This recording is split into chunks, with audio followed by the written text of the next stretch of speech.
We pick up in Peter and MJ's apartment and things are chill, too chill. MJ's parked on the couch, fully committed to another one of her marathon crime shows. We're talking 8 hours deep in back-to-back forensics and serial killers. And Peter? He's not exactly vibing with it. She tries to pull him in. Come on, snuggle up, she says. And Peter, being Peter, dodges with sarcasm. I've been working on this theory that all women are secretly super villains. Why? Because they can distort reality. Then, flying couch pillow, direct hit. Just classic MJ and Peter banter. It's light, it's playful, it feels like everything's fine. But then Peter steps away, heads to the bathroom, still joking, talking about shooting hoops with Flash, just trying to plan out a normal afternoon. Then, something shifts. MJ calls out from the living room. TV's glitching. She asks if he paid the cable bill. Peter doesn't answer. He stares into the mirror, and his face goes pale. Something's wrong. You can see it hit him all at once. His spider sense lights up like a bomb in his skull. His vision starts to wobble. And then Peter collapses. MJ runs in. She's panicked. He can barely speak.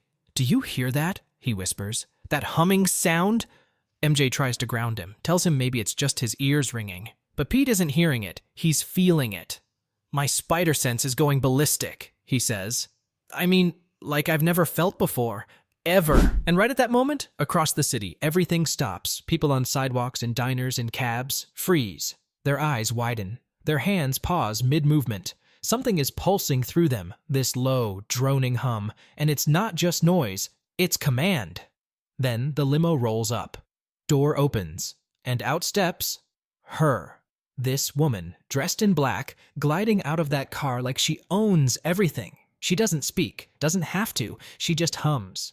And the city, it listens. So while the city falls into a trance under that strange pulsing hum, somewhere above it all, Captain America is already on alert. Steve Rogers stands atop a rooftop, quiet and watchful, like a living monument staring down a city that's just started to unravel. You can tell he feels it. He doesn't know what yet, but something's wrong. And then comes the sound, chopper blades cutting the sky like knives. Captain Rogers! It's S.H.I.E.L.D. The message is simple, they need him now. Back on the streets, that woman, the one who walked out of the limo like a queen with no throne, she's moving through the crowd like it's parting for her. And when someone breaks the spell, when a cabbie yells at her for not using the sidewalk like everybody else, she turns. Doesn't yell back, doesn't flinch. She lifts a hand, and the cab lifts with it, like it weighs nothing. The man screams as the vehicle flips, hovers, burns, and then explodes in midair, and she just keeps walking. I'm not like everyone else, she says. Calm, cold, deadly. Inside the nearest bank, she moves with purpose. And that hum, that eerie rhythm, it's doing the work for her. She doesn't shout, she doesn't break a sweat. She just gives one-word commands, and people obey. Clear a path, she says. Incapacitate the ones that don't comply. And that's it. Chaos erupts. Cops start firing. Civilians panic. Security is overwhelmed. Someone yells they're robbing the bank, but it's already too late for labels. This isn't a heist. This is a declaration. She walks right through it, untouchable. And when a police officer moves to block her, one word. Kill. And the next thing you know, he's on the floor. His own fellow officer turning on him like a puppet with its strings rewired. She doesn't even look back. She's already ascending the stairs. Because whatever she came for, it's not about the money. And the clock is officially ticking. Ah, yes. Daytime in New York. Helicopters in the sky, riot cops in the streets, and people packed like sardines behind police barricades. Honestly, it's not even Tuesday unless half the city is on the verge of collapse. And into this chaos swings Spider-Man, dodging between buildings, nerves on fire, brain screaming with that same high-pitched psychic frequency that's been crawling through his skull all morning. He's got questions like, what's going on?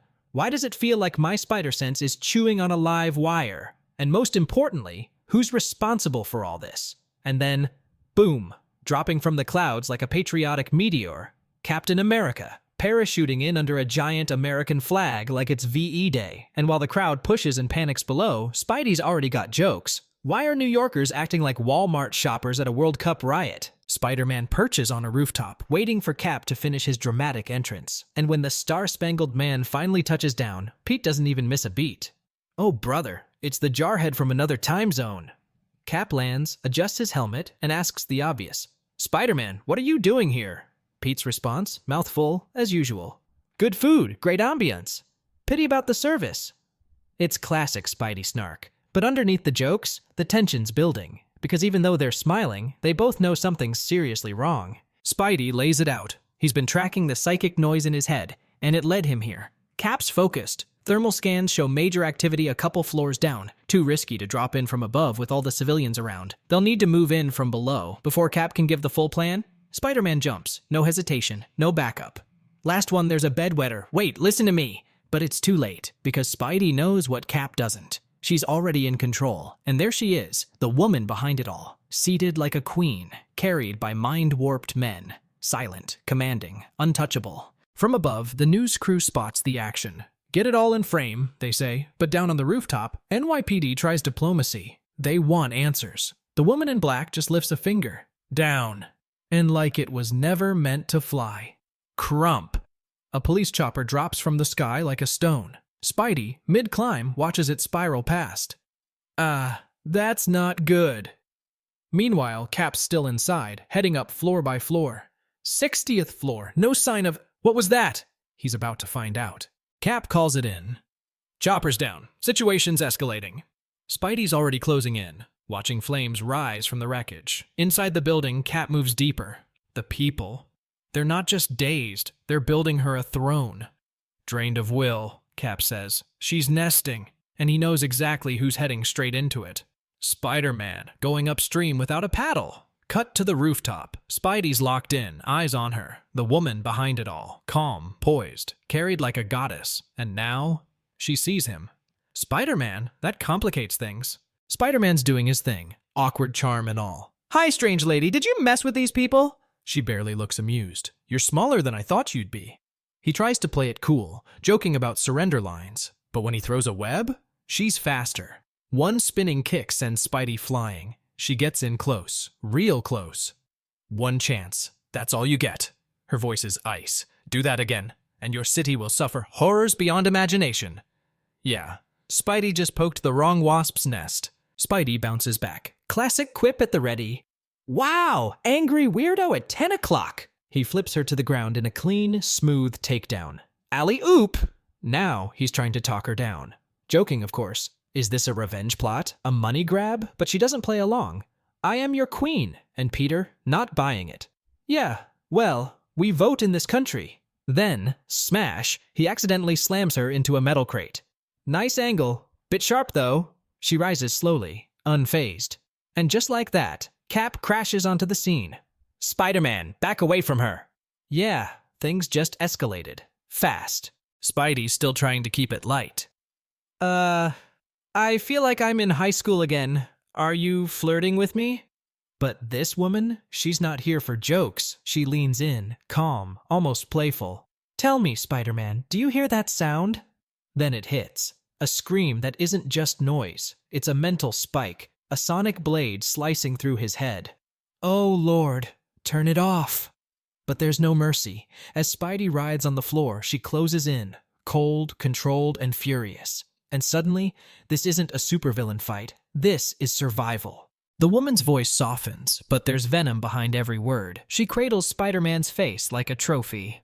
I like you, Spider-Man. You're a survivor. It's all about survival. Who's left standing when the bomb goes off? Then she whispers the line that chills to the core.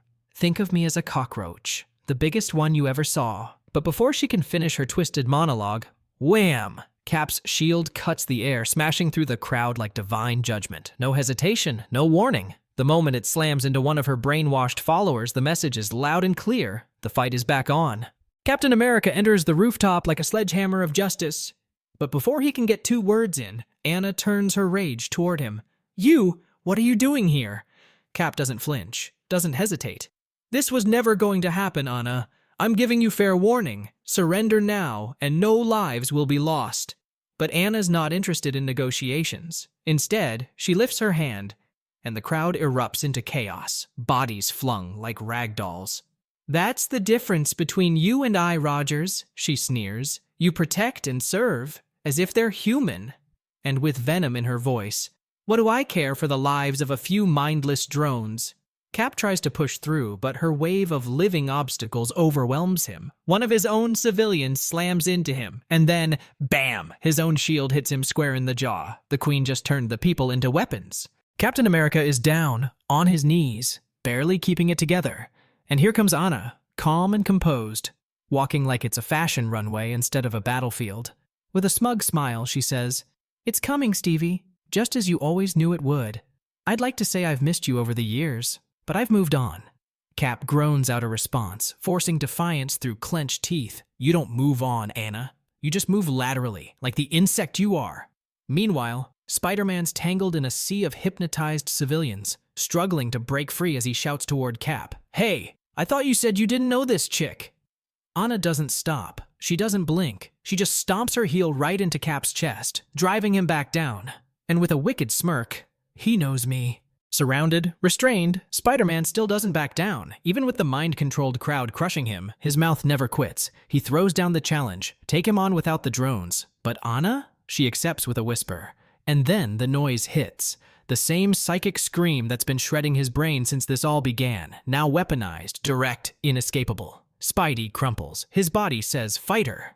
But his mind's caving fast. Anna steps in, gentle as a lover, terrifying as a tyrant. This isn't just victory. This is dominion. "Don't find shame in defeat, Spider-Man," she says. "This is nature's way." And then she kisses him. Not out of affection, not pity, but ownership, blood on her lips, his body limp, the city watching. This isn't the end, but it's a message to every hero watching. The Queen has arrived, and she plays for keeps. And that, my friends, is where this issue ends. If you want to see what happens next, and trust me, it only gets crazier, drop a comment and let me know. And of course, if you enjoyed the breakdown, be sure to like, subscribe, and hit that notification bell so you don't miss the next one.